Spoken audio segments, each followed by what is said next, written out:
Hey there. Welcome back to the Golfweek Amateur Tour, the podcast. Chris, should we tell people how to join the tour? Of course. Whether you're a seasoned member or just tuning in to learn more, we're here to help you dive into the ins and outs of the tour. If you've been on the fence about joining, there's no better time than now. It's a fantastic way to play competitive golf, meet other passionate golfers, and step up your game. Registration is open. All you need to do is go to amateurgolftour.net, click Join the Tour button, and pay your local tour's membership dues. And if you want to keep up with all things Golfweek Amateur Tour, make sure you're subscribed and listening to the podcast on your favorite platform. Don't forget to download each episode, share it with your golf buddies, and if you're enjoying the show, drop us a like and a review. Your feedback helps us grow the community and reach more golfers just like you. Thanks for tuning in. Now let's get into today's episode.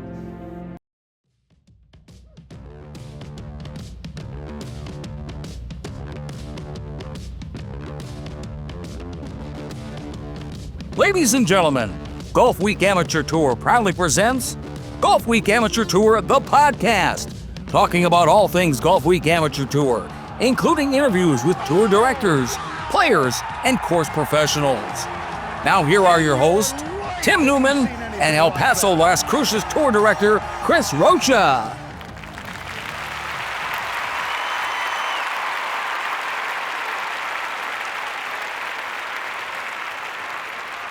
Tim, welcome back. How's your week been so far? I know mine's been real tough. Had a house full of sickness, but getting better, getting ready for our events. But how you been? I've been good. Yeah, you don't sound real good. You better get it fixed before Saturday, because if you get the tour member sick, then that's a real problem. So Right. Don't really care about you. Just want to make sure that the players don't get sick. No, I think we'll be fine. Worst case scenario, I'll just get my own cart. And the good thing about golf is you only have to yell 4 if you're hitting into somebody. Other than that, you don't really have to talk much. Well, I do hope you feel better, and hope the kids are doing okay. And here's the one person that cannot get sick, and that's your wife. Right.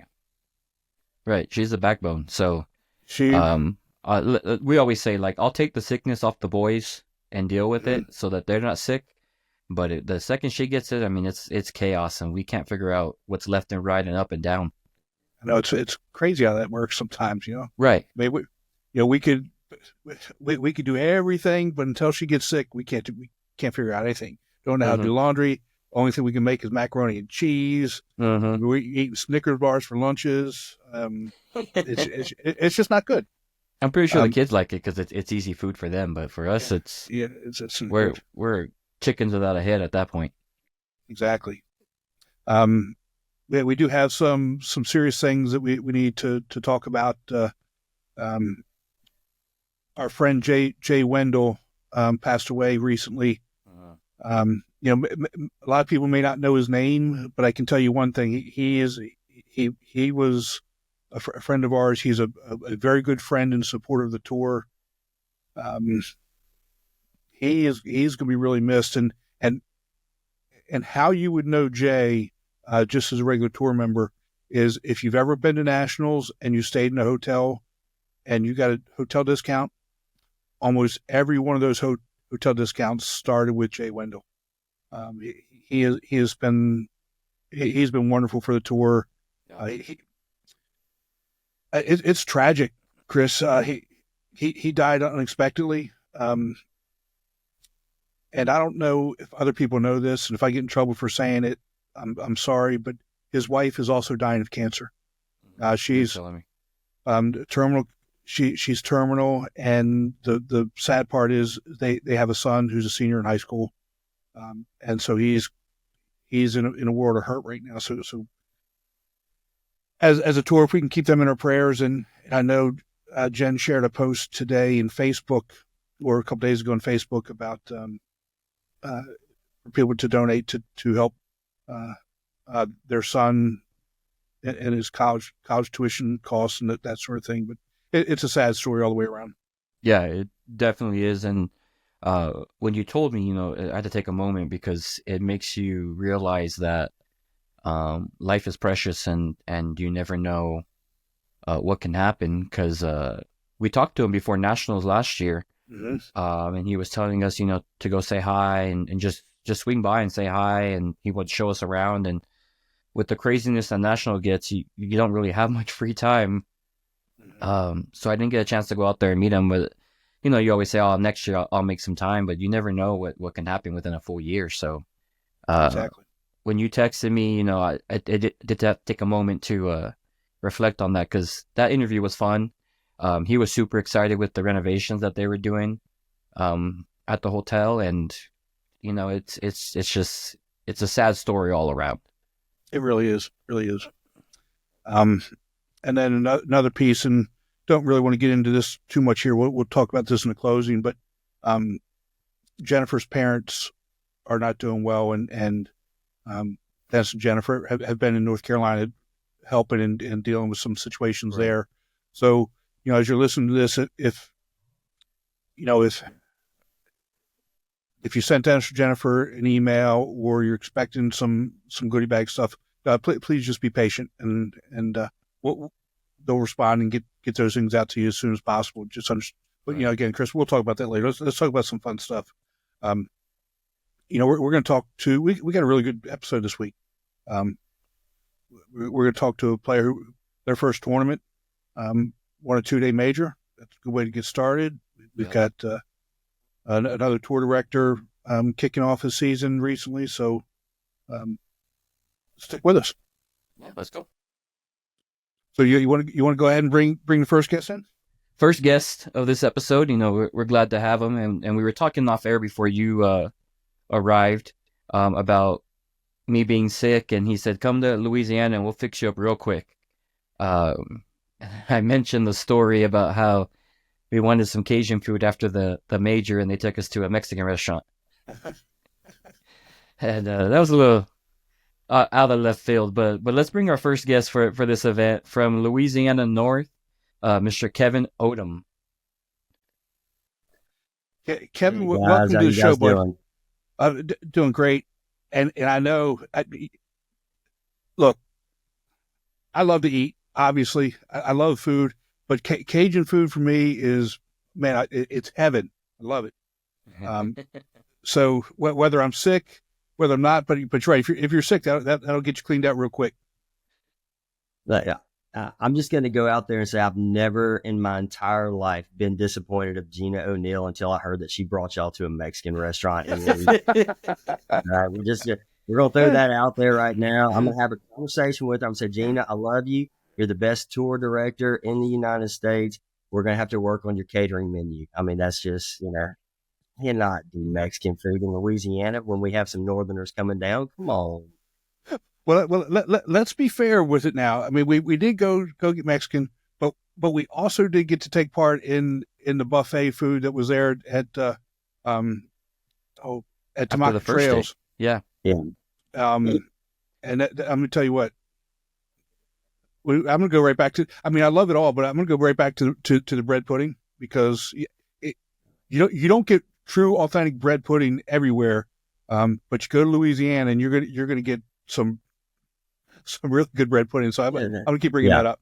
Yeah, we do that well, but I'm going to give her some grief over the Mexican food. And we have good Mexican food down here. It's a little Tex-Mex, but I'm going to give her some grief. I'm going to, Gina, this is the first time you've ever disappointed me. And that's been a lot. I've known her for a long time. So anyway.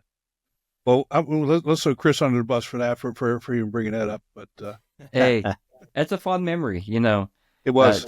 Taking second place B-Flight, first place in the skills challenge, and then going to Mexican food in Louisiana. It's a story that you can't just miss the punchline on that one. That's exactly right.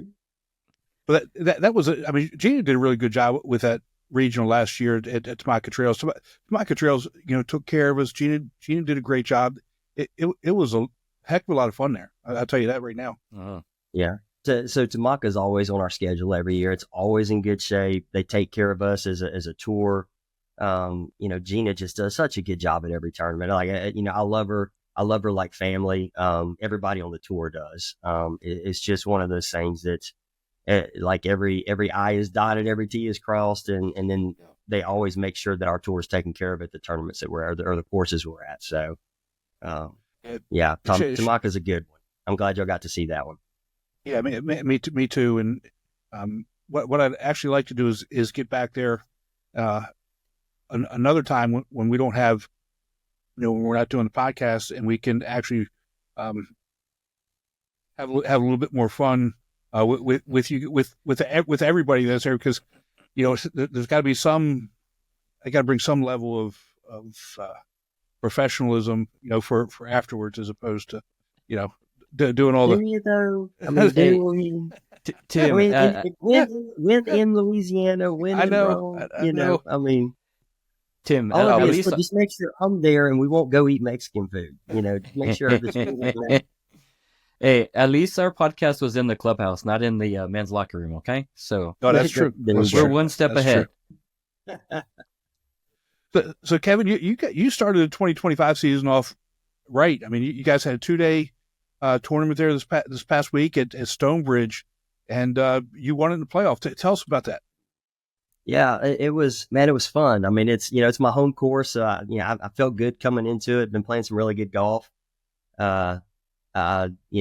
First day was, it was kind of a grind, like it is in the first day of every major tournament. And you kind of tell yourself it's a marathon. Don't do anything stupid. Keep yourself in it. And missed a lot of short putts. The first day, the greens were slick. I mean, they were fast. But I was one shot back after day one. Never looked at the scoreboard the whole time. Was kind of hanging around all day. Got to, it was a shotgun start. I was on 3, birdied 16, 17, parred 18, which is a tough hole. And, hit it right down the middle on 1. I was like, let's take a look at the scoreboard and see what we need to do, which is, just the Achilles heel. And, had a 3-shot lead with basically 1.5 to play and go double bogey, because I am what they refer to as an amateur golfer. And that's it. And it was just, didn't miss very much all day. And I saw that and I was like, I hit a putter from 40 yards out on one shot. And after I won in the playoff, one of the guys came up to me. He's like, dude, what were you thinking back there? I was like, I wasn't thinking. I didn't know what was happening. I blacked out, But no, I mean, it was fun. We went to the playoff with 2 of my really good friends, really good golfers. Hit 3, one of the toughest holes out at Stonebridge, dead in the wind. You got to go over one water, and then on your shot to the green, another water. It's just a really tough hole. Just hyped 3 good drives in a row. Ended up, winning in the playoff. But, what's so cool about our tour, it was the guys in my group, after I made double bogey with, 2 to play, they're like, dude, just make birdie on the last hole. You're good. The guys in my group were cheering me on. They knew they were out of it. Right. So they're cheering me on. Then we go to the playoff and we have a 3-person playoff. There's 50, 60 people around the green. They're all watching the playoff, and every time somebody hits a shot, they're it doesn't matter who hits it. They're like, yeah, good shot. It's awesome. Yeah. It's just so much fun, right? I mean, I think it starts with Gina. She's everybody's cheerleader, and then that filters down to everybody on the tour, which all of a sudden becomes, I'm cheering for these other people. The final playoff hole, I hit my tee shot down the middle. The guy that I'm playing with, one of my close friends, his name is John Wilson, great golfer, really good golfer. Hit his tee ball, got a bad break, hit the tree, threw it out of bounds. And he comes up, he goes, hey man, just go up there, hit your ball. If you knock it on the green, I'll concede. Of course, they were like, look, technically you're out. So either you can concede or you can go re-tee. He's like, well, I'm going to go re-tee. So he re-teed and hit it down the middle, knocks it on the green.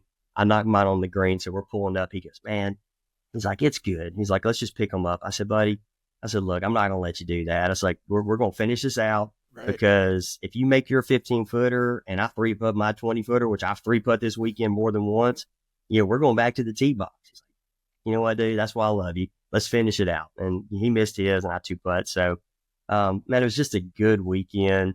Had some things go my way, and it was a lot of fun.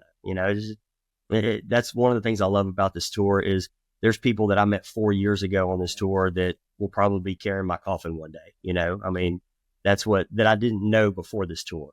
So it's just it's just a good time. It's so true in those things that you said. Now I don't want to think about carrying anybody's coffin, but you're right. The people that you meet really do become family, and again, like Gina, you're not the first person that has told us that Gina is everybody's cheerleader.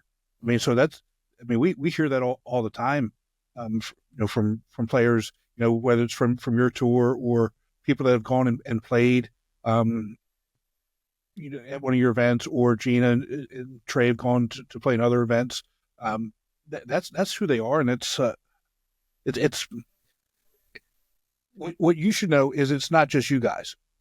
That's who Gina is all the time, and people notice that, and that says a lot about who Gina actually is, as a person. It's not fake. It's not just on tournament day in Louisiana North. It's everywhere she goes. No, I can definitely validate what you're saying, because when we were at the regional, and I was in contention, the other three guys that weren't in contention in my group were kind of cheering you on, which, I'm not a scoreboard leader or a scoreboard watcher, but when you have three guys cheering you on, it's like, all right, there's something brewing here.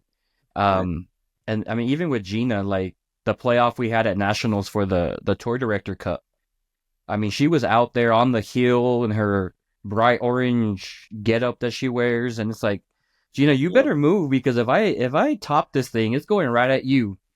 So either you're quick or we'll see what happens. But I mean, even then, she's the loudest screamer when you hit a good shot. And it's just awesome. And she was, regardless of where she took us out to eat, it was a top-notch tour, top-notch event. And like you said, Tim, I'd like to go back again.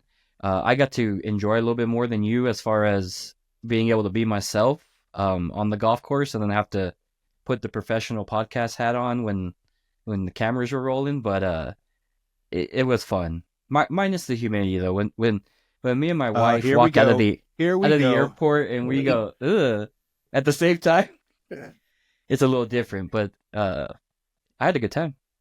Kevin, I don't think there's ever been an episode where we're 60 deep now that Chris hasn't complained about the weather. There's been a couple. It's too hot, it's too cold, it's raining, it's windy.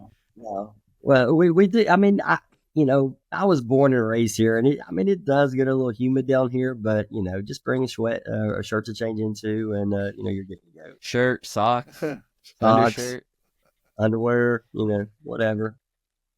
But so were you paired with either John or Steven, during the second round, or were they together and you were in a different group? So here's what's crazy is they were paired together ahead of me. They were in the group ahead of me. They finished 1 hole, and they knew they had a one shot, or they were one shot behind me. Okay. And the hole that I finished on is our number one handicap hole. Oh. And I mean, and so my guys, we get on the tee box. I'm like, Kevin, you got a one shot lead, dude. You got this. You've been piping it all day. Just hit it up. Killed my tee shot. One of the best shots I hit. One of the best drives I hit all day till we got to the playoffs. The 3 playoff drives, guys, I hit drives I've never hit in my life into the wind. John Wilson looked at me. He goes, "Dude, when did you get long?" I was like, "I'm not long. I'm amped up. I'm amped up right now." He said, "I don't know what's going on, but you need to back it down." I was like, "Nah, dude." But on the last hole, I hit it right down the middle. I'm sitting in the middle of the fairway. It's a little, driving range 8-iron. And I hit the ugliest snap hook 8-iron you've ever seen in your life left of the green. And John and Steven, they're sitting on the back of the green because they know that I'm one shot ahead of them. And they're just sitting there watching. They want to know what's going on. I hit one of the best pitches I've hit all day long for about 30. I was 30 yards left of the green. That's how bad of a snap hook it was. Wow. And I knock it up there 3 feet from the hole. And I'm walking out. I got my chest poked out. I was like, and John looks at me and he's like, "Yeah, he's about to make this," because that's when they sit around. That's kind of what I do. I'll miss it 100 times if they're not there, but if they're there, there's a good chance it's going in. And I hit the putt. I go to get it out the hole and it rims out and I miss it. And they stand up and John was like, "Was that kind of a jerk move?" I was like, "Nah, dude, you did exactly what you need to do to get to that next tee box. So let's go do this," But I mean, it was, it was fun. It was fun. It was nothing but laps. And, but yeah, that was the last hole. That was kind of how it ended. Oh, that's awesome. Again, being able to be in those situations and have the pressure, but have the fun, have that camaraderie, it's what keeps us coming back every week, right? So there's actually a D flighter. Her name is Tracy Ryan. It's her first year on the tour, and she won her flight this year in her first tournament by one. She really? She won her flight by one. And I looked at her, I said, "Are you hooked?" And she goes, "Oh, I'm hooked." She's like, "This was so much fun." Like at one point she had an 8-shot lead and she looked at the scoreboard and then kind of went the other way after she looked at the scoreboard. She's like, "Why did I do that?" I was like, "Don't do that again." And, but she won D flight. She came to me. It's her first trophy she's ever won. And she was like, "I'm hooked. I'm absolutely hooked." So, it's just something special, That's cool. That is awesome. I mean, to win your first time out, that's pretty awesome. Yeah. So Tracy, congratulations. God bless you. You got to do it again. Now you got to go for 2 in a row. Right. And now the pressure's on. Right. I mean, you can't win them all if you don't win the first. Exactly. Right. Exactly. So what's your favorite course that you guys play on a regular basis? On a regular basis, man, I love, the nicest course that we play and the toughest, which I've never played well on. I've never had a, top 5 finish at, Mystic Creek it's actually an Arkansas course that we travel over to. It's beautiful, but, Tamaka is just so good. It's always good. It kicks my butt, it really does, but it's always in good shape. The fairways are always good. The greens are always good. Oak Wing and Links on the Bayou in Alexandria, they're both just always good. They do a really good job of picking out courses that focus on, at the very least, making sure the greens are good. And that's, to me, that's what's important, right? I mean, if the course is in good shape, great. I love it. But if the greens are good, that's all I really care about. I want to be able to putt on something that's smooth and true. Right. Right. And that's what really affects, the play more than anything else anyway. Right. Right. So, yeah, I've heard Trey and some of the guys talk about Oak Wing a lot. Well, Trey likes Oak Wing because I think that's his only win. So, I got to say that. I love me some Uncle Daddy. I mean, that's what we call him, Uncle Daddy. He's fun to hang out with too. That's for sure. He's as good as they come. But I don't know if it's a Louisiana hospitality thing, because my brother also lives in Louisiana. He lives in down by Fort Polk and DeRidder. I don't know if you know where that is. Yeah, absolutely. Armpit, middle of nowhere. I don't know why he lives there, but God bless him. Yeah, well, that's the armpit that uses deodorant. So there's another armpit. So, but everybody. I mean, I don't think I've run into anybody in Louisiana that is not hospitable and nice and all those things that is traditional for being down south, right? Yeah. But you actually have that in Louisiana. I mean, that's just true. So, from my perspective, anyway. I appreciate that. And I feel like we try to do that when people come visit us, from other tours. And we have people that come over from the Arkansas tour. We had several from the Arkansas tour that came and played in the opening season major. And, they're like, it's just kind of a different feel. It's really, our tour is a family. Gina says it all the time. You're family. We're family. You celebrate when things are good with each other. You hurt with each other when they're not. But it really is a family tour for us. And I think the people that come in, we treat them the same way because we want them to be a part of our family. And I think, like you said earlier, one of the best things I think I've heard you say all day, and you said a lot of really good things, but with Gina, it's not fake, right? I mean, what you see is what you get, and it's true and it's real. And I think that translates to the rest of our tour. Yeah, I think so too. Because I've talked about this, Chris, with you a lot. We get a lot of feedback from other players about tours, and I've never heard anything bad about Gina ever, and Louisiana North, never, not once. Except Mexican food. That's not Sorry. bad. I mean, I just count what Chris says anyway. So I'm texting her as soon as we get done with this. I'm like, how could you? And I'm going to put a jalapeno emoji. That's awesome. All right, ooh, she gonna be mad at me. You're gonna get me in trouble now. No, she's gonna get me. She's gonna get me because I'm within slapping distance. So,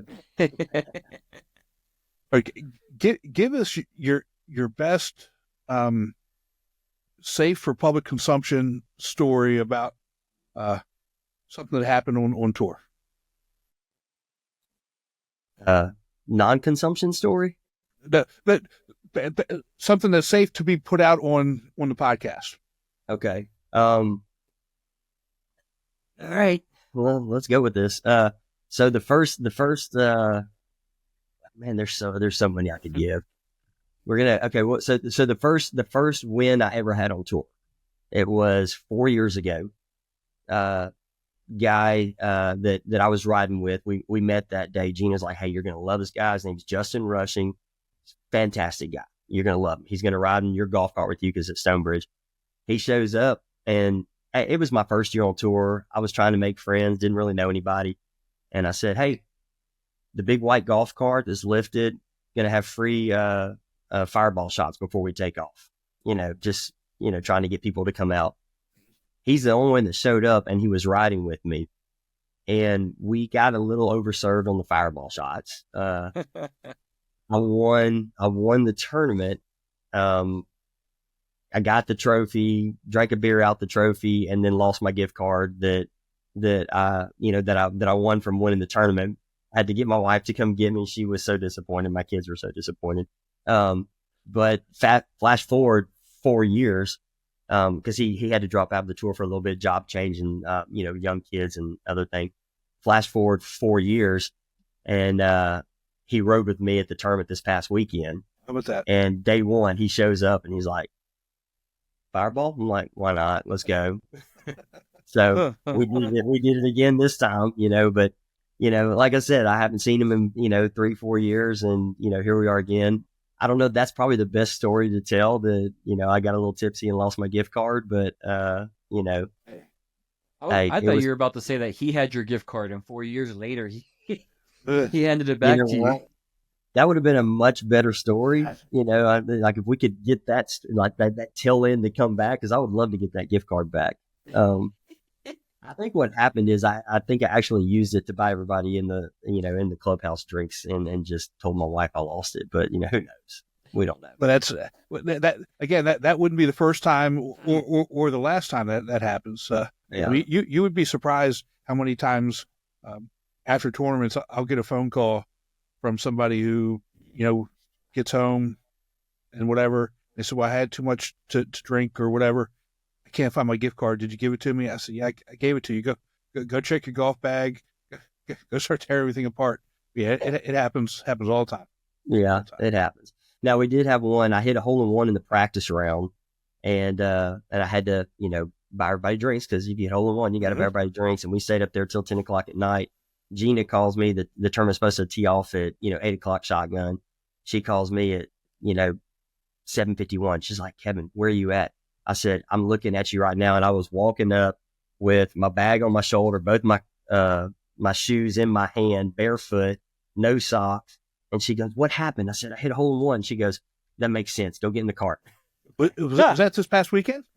No. This was a couple of years ago. Oh, okay. Oh my goodness. So she's like, what am I going to do with you, KO? I said, Gina, only you know. Only you know. That's awesome.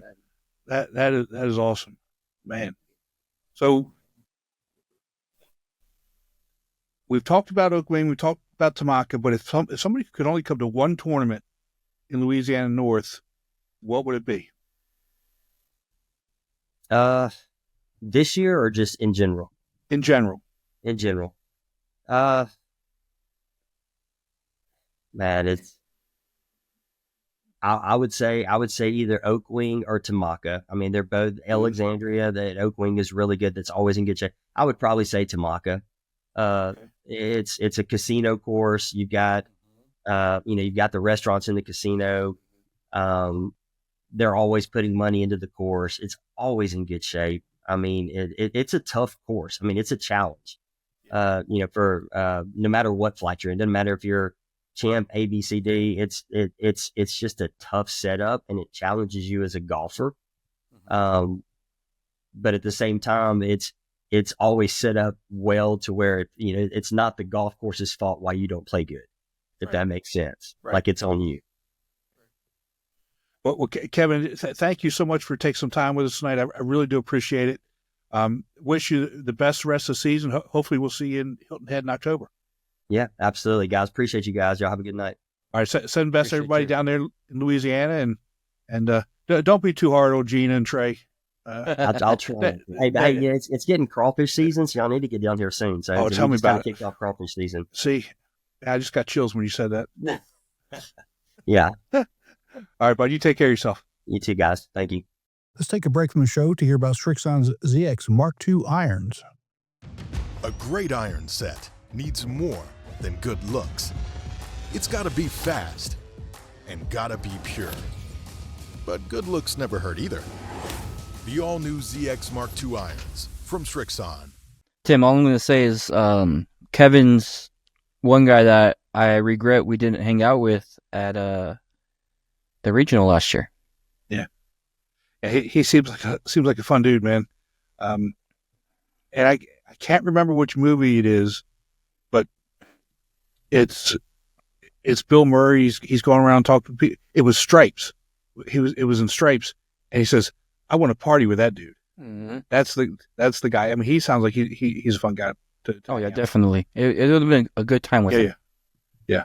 I mean, big supporter of the tour. And you know what really struck me is when we started talking about his win, the first thing that he said wasn't about himself. Right. Which is cool because it was about the D-Flight player. right. How awesome is that? No, it is awesome because that's the hospitality you get from that tour. Is It's not about me. We're gonna take care of everybody and we're gonna have a good time. Yeah. So Gina, keep doing great things. Kevin, like I said, if you get to 3 wins in a row, we'll start talking about having you on every week. So, let Chris go ahead and talk about our next guest. He's got a regional coming up, and we'll talk to him about it. But the Shoals Regional in Alabama is going to be a good time, and I'm interested to see what he says about the history, if he knows it, or wants to talk about anything about the history of the Muscle Shoals area. I don't know if you know about this. That's at one point it's got a lot of history in music. A lot of old time recording studios. Some of the biggest names in music ever. That's where they got their start. Is in Muscle Shoals. That's pretty cool. I'd be interested in learning about that. That's pretty awesome. Yeah. So let's go ahead and bring in our next guest, the Nashville Tour Director. Thank you very much. Glad to be here. Nashville Senior. Jeff, welcome to the show, bud. You've got this regional coming up, and I don't know if you heard me say it's going to be a good time. You've got 2 really good courses up there, but what I mentioned was the history of Muscle Shoals and the music industry and the music scene there. At one point, that was the place to be if you were. Oh, absolutely. If you wanted to be a recording artist, was Muscle First, Shoals. A lot of people don't even know where Muscle Shoals is. So to give everybody kind of a frame of reference, Muscle Shoals is a city that's right along the Tennessee River as it dips down into Alabama.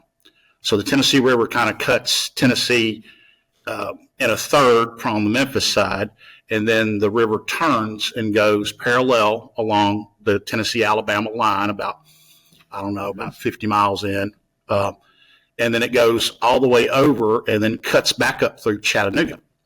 So the Shoals area was a low area when it was a river.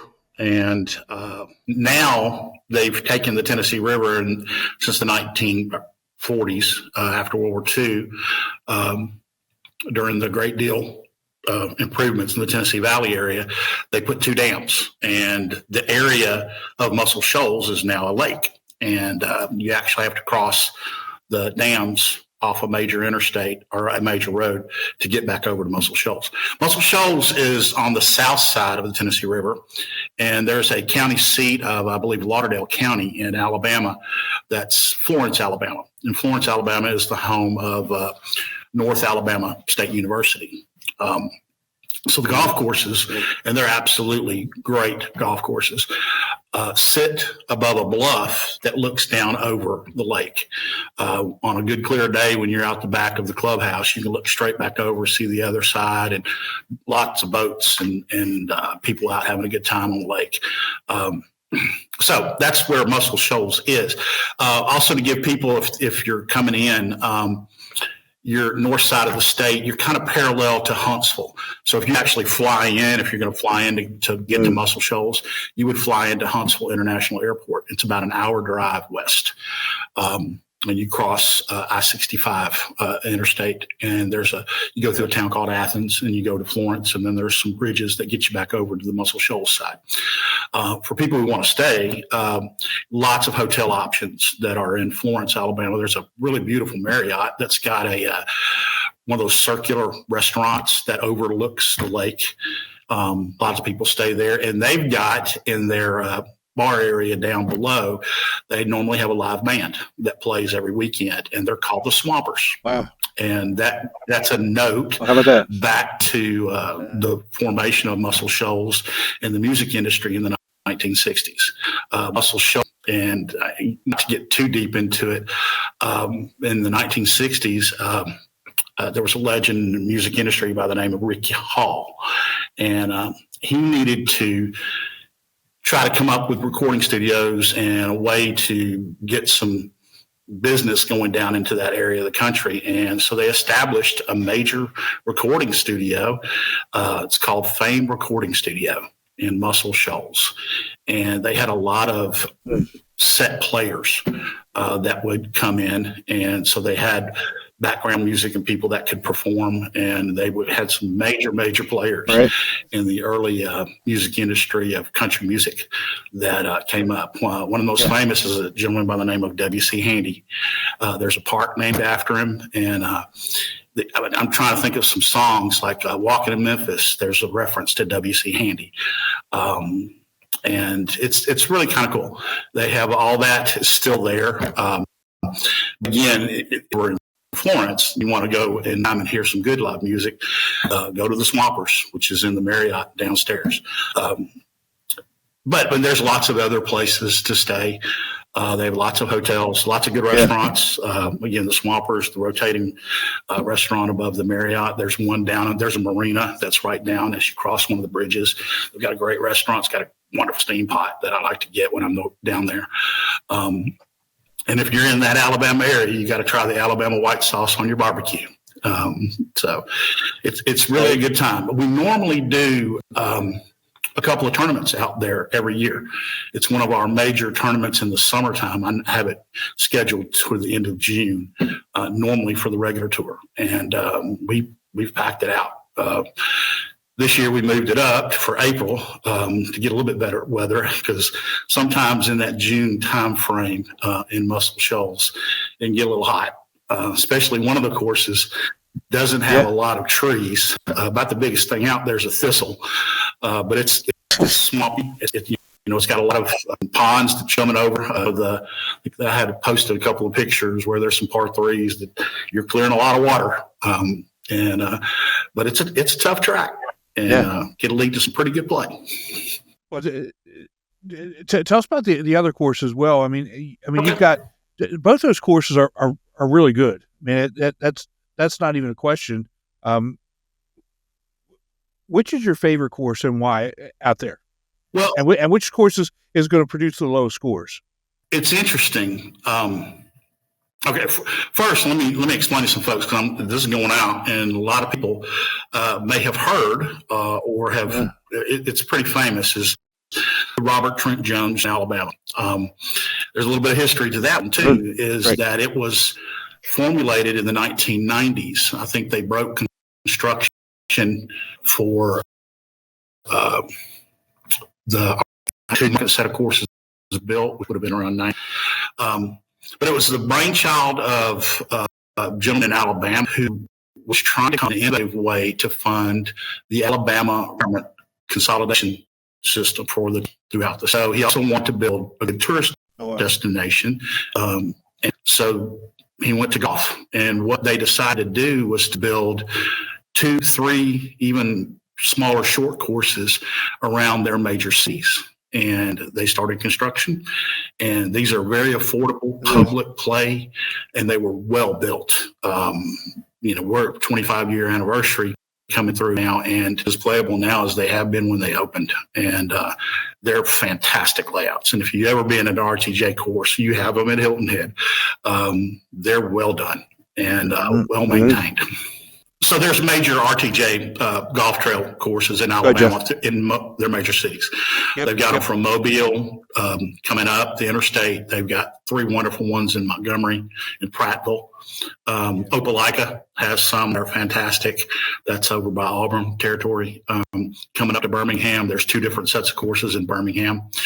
But kind of the hidden jewel is the one that we get in the Nashville Tour. It's about 2 hours from Nashville in Muscle Shoals.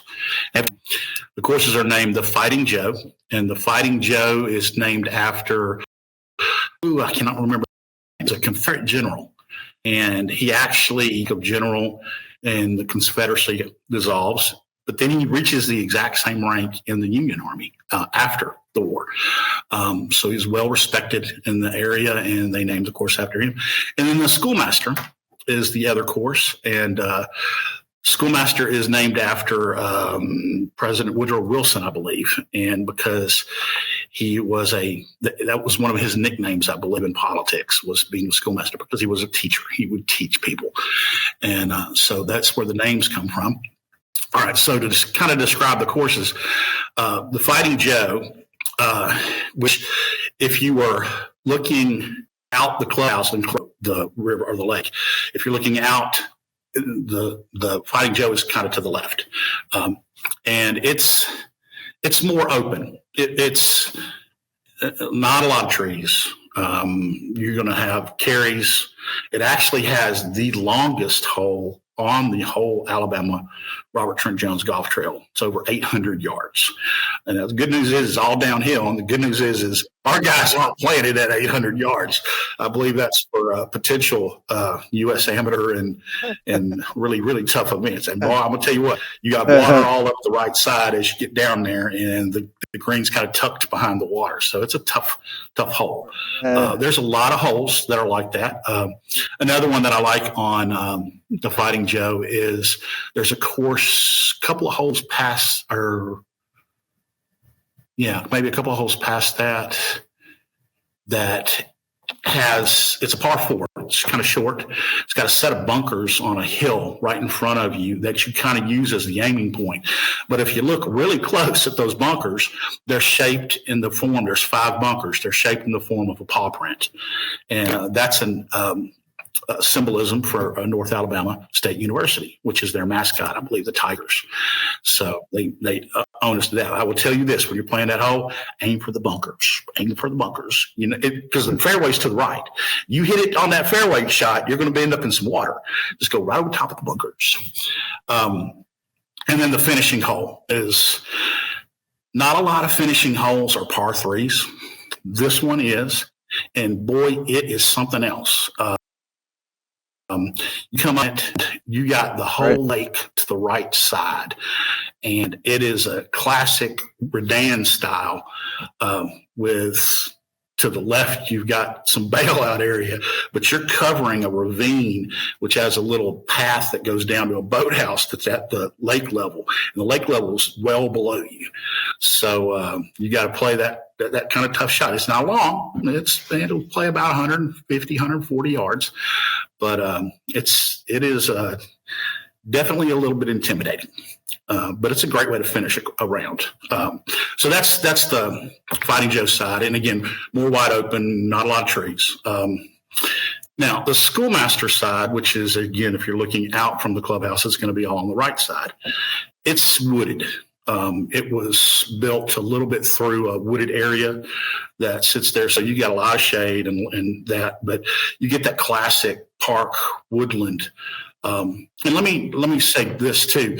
These courses are in the middle of the country. They are around them are cotton and soybean fields. There's some houses that you can see off of, I think, number 16 on the Fighting Joe. But that's about it. What else you're going to see out there is farmland and farm tractor supply stuff. So they're out in nature. And like when I've played the Schoolmaster before, I've seen foxes running across the fairways. I've see all kinds of things. Lots of different types of bird species, especially coming right up over off the lake. So it's pretty pristine. And it's nice to be able to in a residential area and get out there and just have good, like we all love to do, a good walk in nature with some golf clubs and hitting a golf ball. But again, Schoolmaster, more wooded.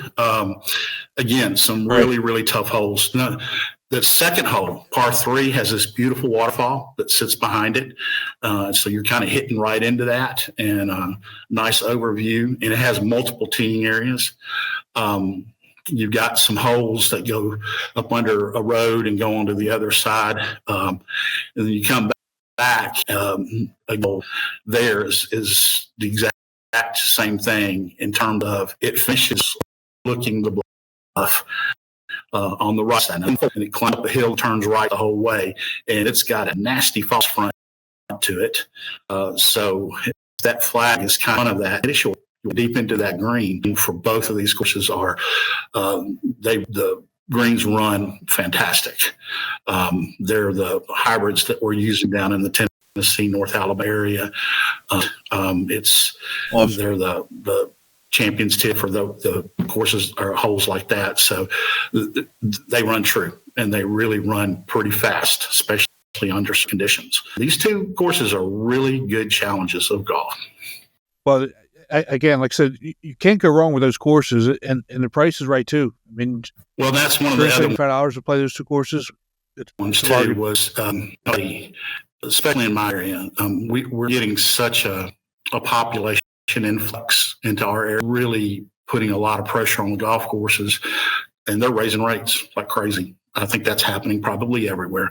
But these courses have kind of maintained their rates and kept them down. Now, I don't know what will happen in the future, but I'll keep fighting them and say, hey, we can keep this rate the way it is. We can keep getting these tournaments and getting our guys nationally to come on down and play because it's, in being earlier in the year, I mean, I know some of our tours are just now starting back up, the Milwaukees and the Chicagos of the world. So, hey, guys, hop a plane, fly into Huntsville, come on over. And we got 2 great golf courses and pretty good weather in April. The main thing we have to dodge in April is just rain showers. Most of the cold weather, knock on wood, is gone, even though this winter's been kind of tough on all of us. Even Hilton Head, you guys got a lot of snow. Yeah. So we've gotten cold streaks, but nothing major. Even we got some snow a couple weeks ago, and that's about the worst that we've had. Yeah, but you can't go wrong by going to this regional. You really can't. So hurry up and sign up. Get on down to the Shoals and play. In Nashville, what's going on in Nashville? What I noticed is, and I know you guys play here every year, is at the Hermitage, but the golf shop this is Chris got. Yeah. Chris Pierce, he's something else. You gotta do something with him. I love the guy. I mean, he's phenomenal. Just watching his reels and those types of things. And then I saw him do an interview a couple weeks ago, and he just seems like he's just a fun guy to be around. Yeah, he's a pretty good golfer. He's in the clubhouse. He runs the pro shop side. He's the kind of tour tournament director. He's got other people with him too, but he and for people who have not seen him, you've got to check it out. Check out Instagram or the reels and look up Hermitage Golf Course. And one of the things too, that a lot of people don't know, Hermitage, there's 2 courses. And actually tomorrow at 9:30, I've got a straight tee start out on the President's Reserve for our regular tour. And we're going to have a good time. But if you don't know, it's way back in the day, and this was back in the 70s, the first course was built. It's more of a Parkland style course, and it's called the General's Retreat. Now, these are located within about 5 miles of the Hermitage. The Hermitage is Andrew Jackson's home. And so it's across the street a little bit farther up, and that's why it's called Hermitage. So the courses are both named for Andrew Jackson. So yeah, the General's Retreat, which I'm not sure Andrew Jackson ever retreated from anything. And then you got the President's Reserve. Now, the President's Reserve was Andrew Jackson. One of the things when he settled in that area, was horse racing. He had a horse racing track, but they had a lot of wildlife in the area and hunting. The President's Reserve, which we're playing tomorrow, was an old duck hunting reserve. And so a lot of the bridges, when you're going over, and it's pretty swampy, but when you're going over some of the bridges, you're going to see duck blinds out there, lots of geese out there even now. So that's why it has that name. And then the other thing that makes Hermitage kind of well known is the owners brought in some black-faced sheep about 10 years ago. Maybe even longer than that. And they have this I think it's longer than that. Sheep, and they own, whether you think anybody else owns them or not, they own those golf courses, and they just go wherever they want to. I take Meredith and Amelia out there, and they always want to go up to sheep, and they're real tame. You can pet them and everything, but it's their golf course, and they'll wander between both courses and just do whatever they want to do and eat whatever they want to eat. And then at night they come back over to the President's Reserve side where their main pen is and get their real official food. But that's after they've lounged around on the course and watched you hit a golf ball quite a bit. I think that's hilarious. I really do. And I like history, and I talked about the shoals and the music history there. But if nobody's ever been over to the Hermitage, his home, they do a really good job of walking you through history and around the property and everything that goes on now and went on at that time period. They do a really good job over there too. I should have also brought up too, originally the first course, the President's Reserve was built about 10, 15 years later. General's Retreat, when it was originally built, when it was opening, they contracted with the LPGA, and there was an LPGA event that started there. One of the stories I give people is on the General's Retreat. I remember going out there to watch, and Ray Knight, the third baseman for the Cincinnati Reds, was there. Well, Ray was married to Nancy Lopez, and he was walking around, and I started walking to him. And at the time, I think I was coaching some baseball or something. We were just talking to have a good time, but we were watching Nancy play, and we got to hole number 11, which is par 5 that runs right along the fence line, which on the other side of that fence line now is the other course. But that hole is par 5, where pretty good tee shot to get it out there. Then decision time, especially for the ladies, to even try to go for it in 2. It's a pretty long par 5. Most ladies, even the pros at that time, I would never see them even attempt a shot like that. Ray Knight and I are up farther along the rope line, about midway on that hole. And we get up there, and he looked over at me and goes, "She going to go for it?" Because she had hit a pretty good drive. And she smoked a 3-wood, and it hit the front bank, because there's water protecting all the whole front and right side of that green. It hit the front bank and jumped right up onto that green. And don't think she eagled it, but she got a birdie, and it helped her coming down the stretch with that. But yeah, that course hosted that event for quite a long time, and then it moved, I think, to the other side of over toward Franklin or the Legends Club, which is now owned by Vanderbilt, and they have 2 courses over there. But yeah, it's some of the better public golf courses in the Nashville area, and they've hosted some pretty good events. Yeah, Jeff, I don't think a lot of people truly understand the quality of golf that's in Nashville. It's kind of a sleeping giant. I mean, there's a ton of really good, solid courses out there that nobody has really heard of. Absolutely. One thing though with Nashville, there's a whole lot of private clubs, so we get a lot of private play. Yes. Yeah, and actually we got some that are getting built. Real quick story: an add-in on my senior side. Usually later in the summer, we do an event down in the Memphis area. For years, we would go down to Tunica, which is a little bit south of Memphis where the casinos are. Most of those casinos have shut down or moved now. There's another casino, a newer one that got built in Arkansas across the river. A lot of people go to it now. But the Tunica National Golf Course was a great venue, and we've done that event for quite a few years.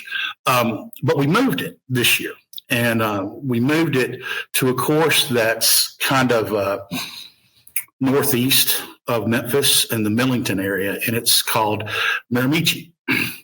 Interesting story on Miramichi. Miramichi originally was owned and opened up and was a pretty good venue. And then Justin Timberlake bought it and sunk a ton of money into it and really turned it and enhanced the value of it quite a bit. Then I think he sold it back to Millington. And Millington's just south of a military town.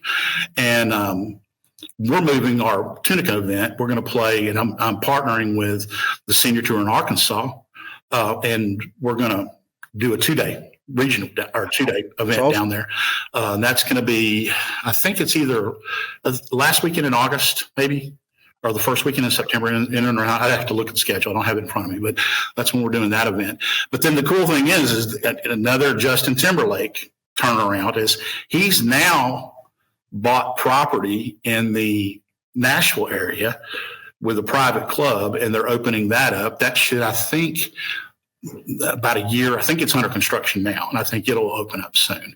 But we've had a lot of investment with private clubs. I mean, another one is Brant Snedeker's real big with the Golf Club of Tennessee, which is a very elite private club. Then we've got the gentleman who owns Tootsie's Orchid Lounge, if you ever heard of Tootsie's.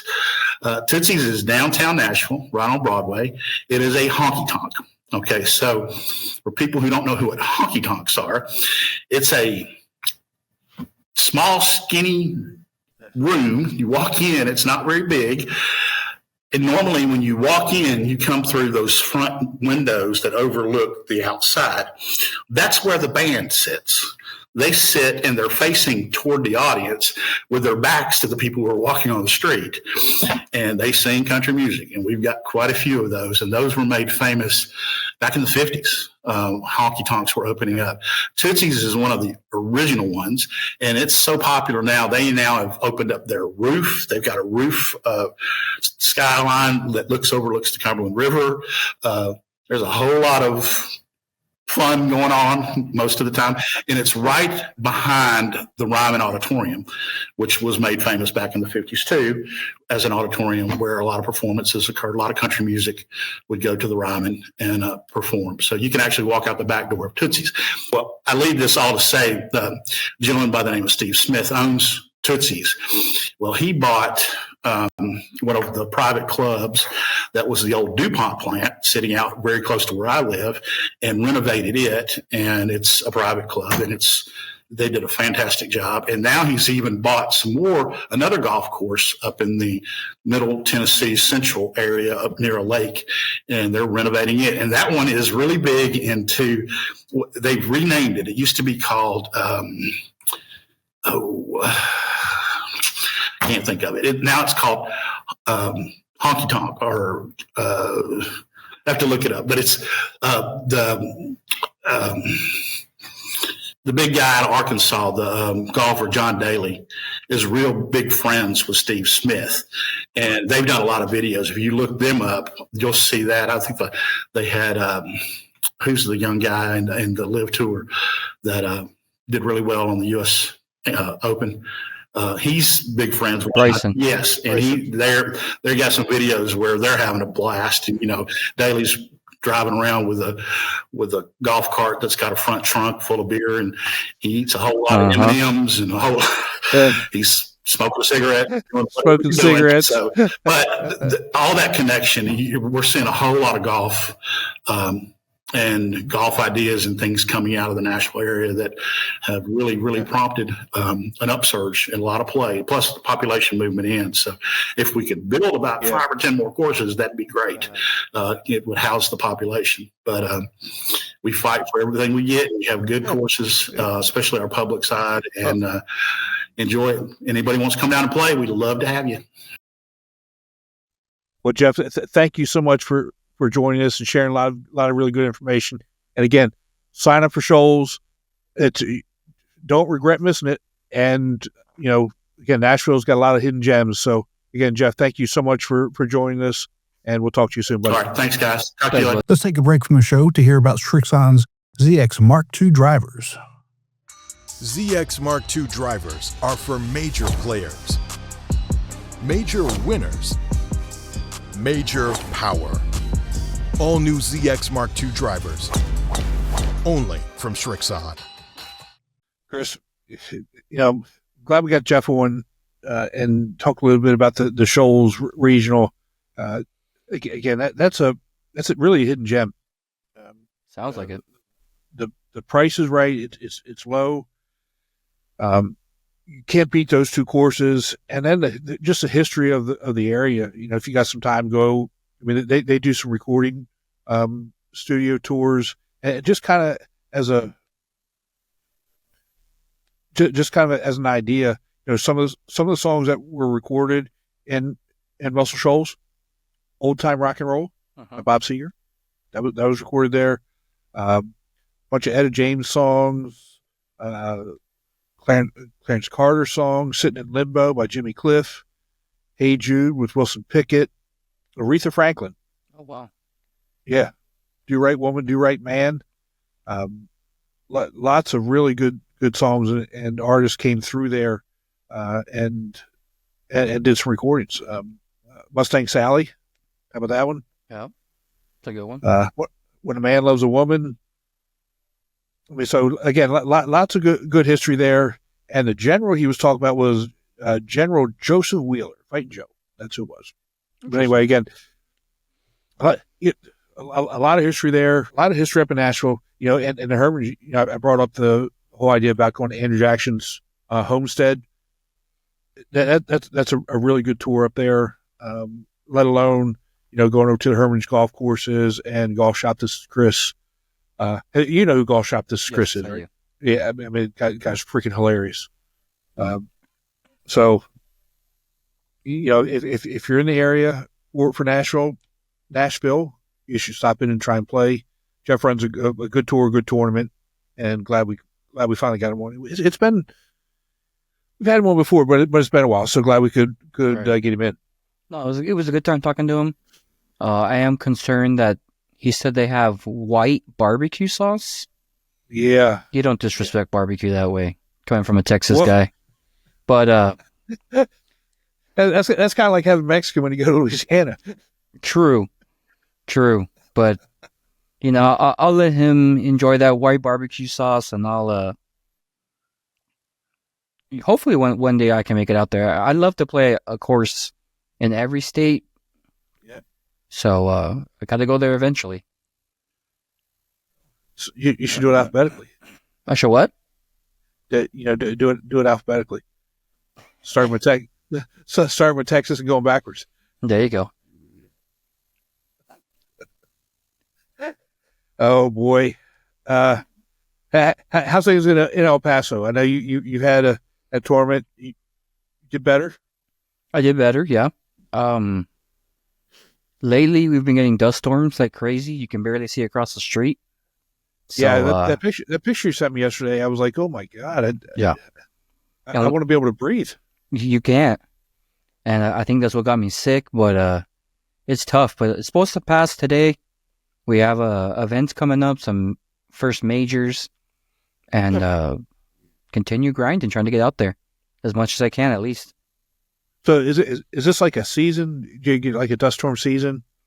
or is it just they roll Typically. through every now and again? I mean, every once in a while they'll roll through, but for the most part, it's windy season.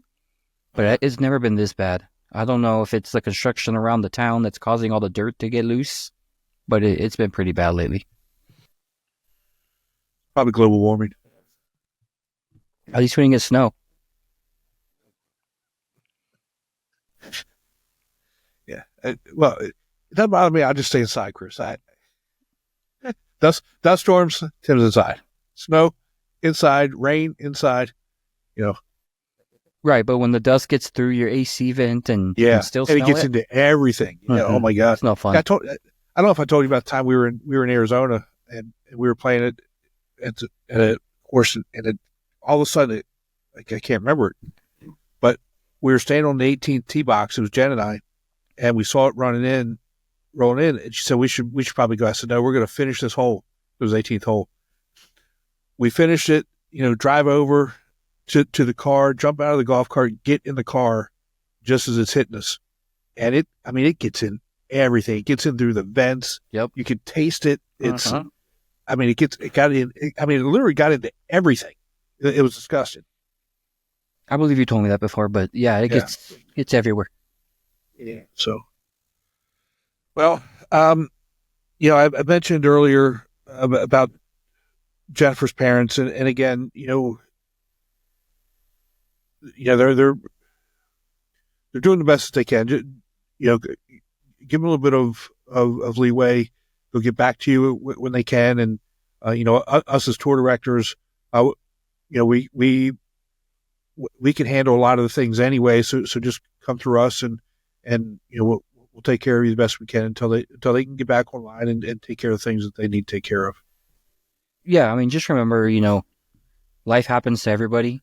Situations come up, and just got to respect the time as it is.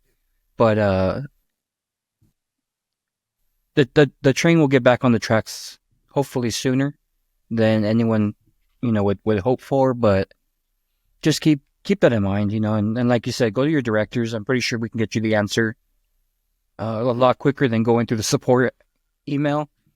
And just bear with them. It'll be all right. But again, it is what it is. I feel awful for them. Knowing how they've been dealing with this situation for a few years, and it just comes time. So thoughts and prayers go out to them, and they'll get back to some normalcy hopefully sometime soon. Yeah, definitely. Now, normally, this episode, we would be announcing the February Player of the Month. Right. We already know who it is, but we got to keep it a secret, and he will be announced on our next episode. Yes, he will. I actually have to get in touch with him and let him know he's going to be ecstatic about it.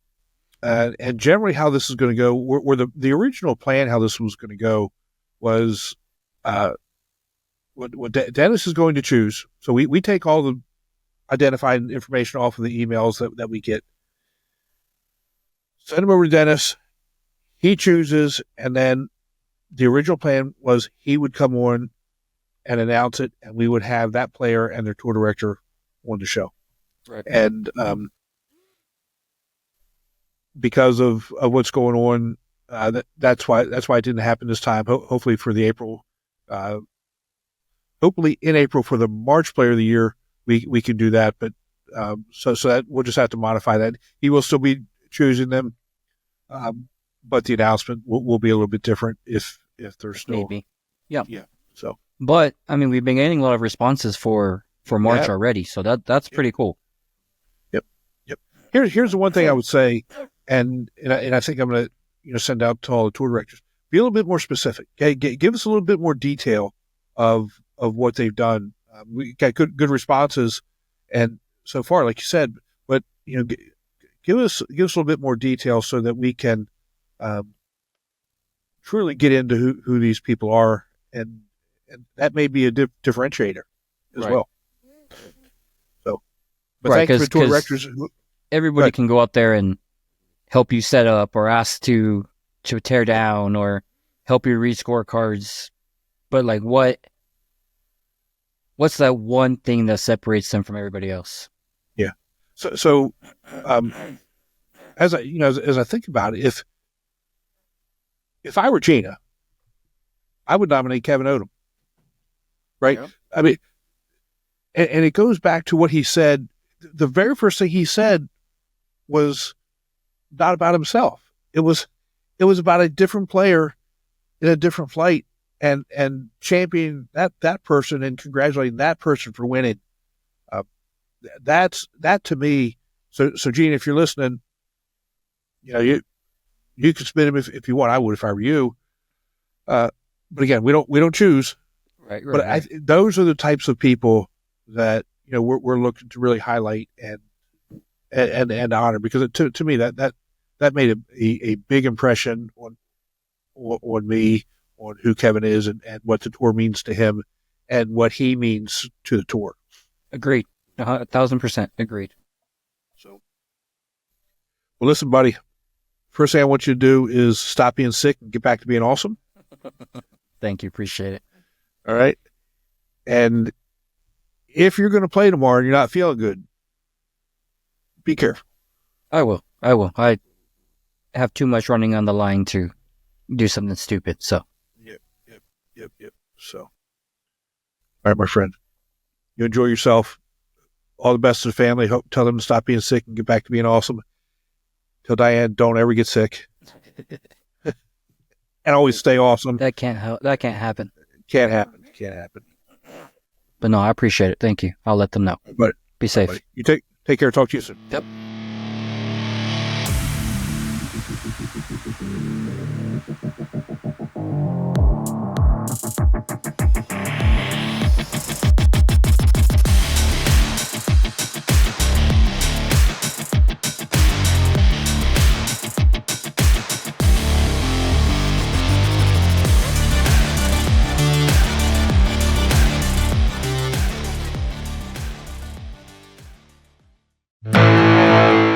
All right, that's a wrap for this week's episode.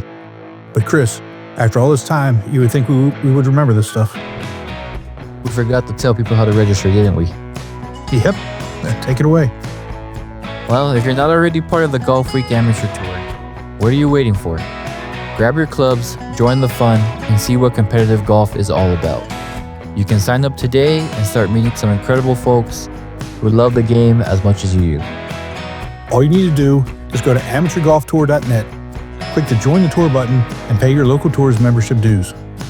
And hey, don't forget, if you're enjoying the podcast, you can catch us on all of the major podcast platforms. Be sure to download, share it with your golf buddies, and throw us a quick review if you're feeling the love. It helps us keep bringing you the good stuff and reaching even more golfers out there. Thanks for hanging with us, and until next time, keep swinging and having fun out there. We'll see you next time. Take care.